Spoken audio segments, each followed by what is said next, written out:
Assalamualaikum warahmatullahi wabarakatuh, and hello everyone. My name is Mira and I am part of the Group 8. We have been working hard on this project, namely the DIY air conditioner Thermodynamics Innovation Project, and today we're excited to tell you all about it. So let's dive in and explore what we have been up to. Before we proceed on this presentation, let me introduce you to the talented individuals behind our project. First up, we have Muhammad Faiz bin Hamdan, Muhammad Hadi bin Abu Bakar, Nur Adranis Afni binti Halid, and finally myself, Nur Shamira Natasha binti Rizwan. This is our content, which is introduction, problem statement, discussion, conclusion, and last reference. Okay, let's start with introduction. This prototype is designed to cater to various industrial coolings need with a key focus on affordability and adaptability. Now, let's delve into its specific application. Our first application takes us to the heart of agriculture. Imagine the need to prevent the freshness and quality of harvested crops. Our DIY air conditioner is tailored for this purpose, offering efficient cooling and storing space within the agricultural sector. Now, let's shift our focus to industrial environment. In many industries, there is often a need for targeted cooling in specific zones or equipment requiring precise temperature management. Moving on the heavy metal industry, we all know the metal processing generates substantial heat. Our DIY air conditioners tap in to cool workspace within this sector, ensuring a comfortable and safe environment for workers. Finally, let's explore the realm of oil and gas. In this sector, our DIY air conditioner proved invaluable by providing effective cooling solution for control room or equipment exposed to the high temperature.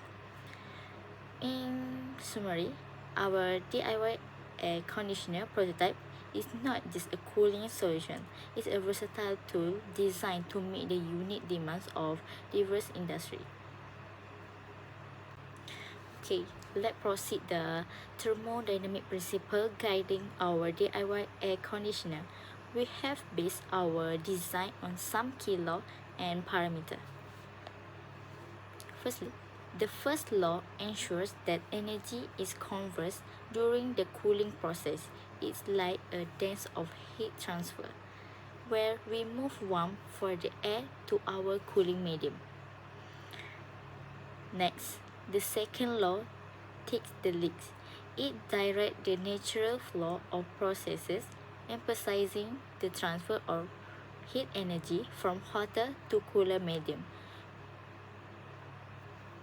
Picture it guiding the heat from the warm environment into our cooling medium. And here we have our dynamic duo, entropy and enthalpy. These are like the star of our show, influencing the pace transition process during cooling. Enthalpy is the total heat content, while entropy is the measure of molecular disorder.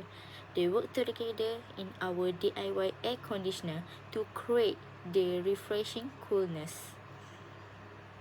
In a nutshell, our DIY air conditioner is a symphony of this thermodynamic principle. Okay, that's all for introduction. Hi, let's take a look at the problem statement. Number 1 is cost comparison. Modern air conditioners are costly due to complex systems, advanced technology, and also it requires professional installation. Meanwhile, DIY air conditioners are more budget-friendly initially because it uses simple materials like recycled items. However, its long-term efficiency may vary. Next, size optimization. Modern air conditioners are designed for efficient cooling in large spaces with zoning options. On the other hand, DIY air conditioners that uses simple materials are limited in cooling capacity and only suitable for smaller spaces. So this is the discussion part of this project. An air conditioner with a fan blowing at 2 meter per second, an initial air temperature of 25 degrees Celsius, and a final air temperature of 18 degrees Celsius. So, what is the amount of energy in kilojoule would be required to cool the air by melting 5 kilograms of ice? Given the latent heat of fusion for ice is 334 kilojoule per kilogram, the specific heat capacity for air is 1 kilojoule per kilogram times degrees Celsius. So the first step, which we must find the efficiency. So to find the efficiency, we need to find the delta T, and after that we must find the Q value, which is heat. So to find delta T, the initial temperature minus with the final temperature. So 25 degrees Celsius minus 18 degrees Celsius, we get 7 degrees Celsius. And next, finding Q. So Q equals to mass times latent heat of fusion. So 5 kilograms, which is the mass of the ice, times with the latent heat of fusion, 334 kilojoule per kilograms. We got 1670 kilojoule. So finding efficiency. So efficiency equals to delta T over Q times 100%.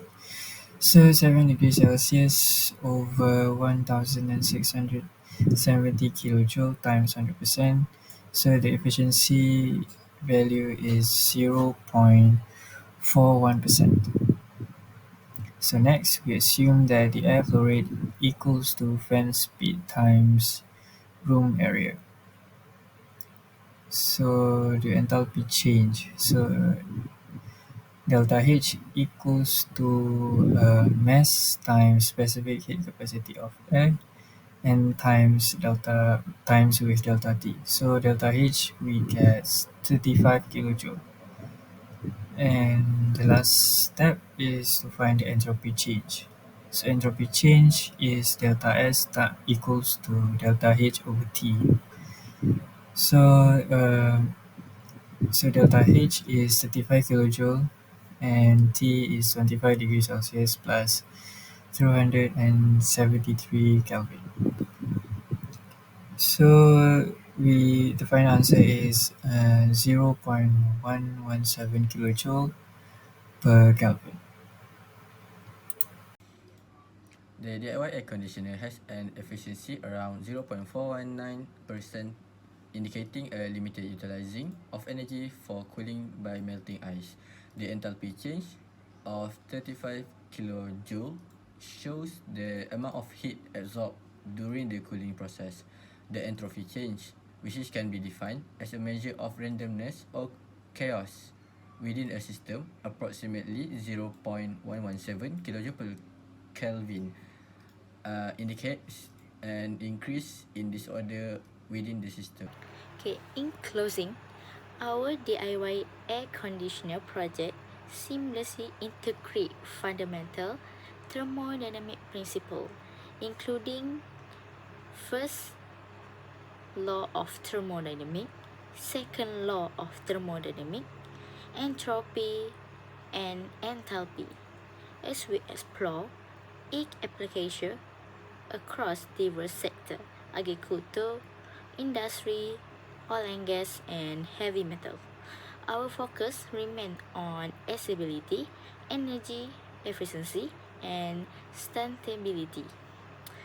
This is not just our cooling space. It's a forward step toward a greener, more equitable future.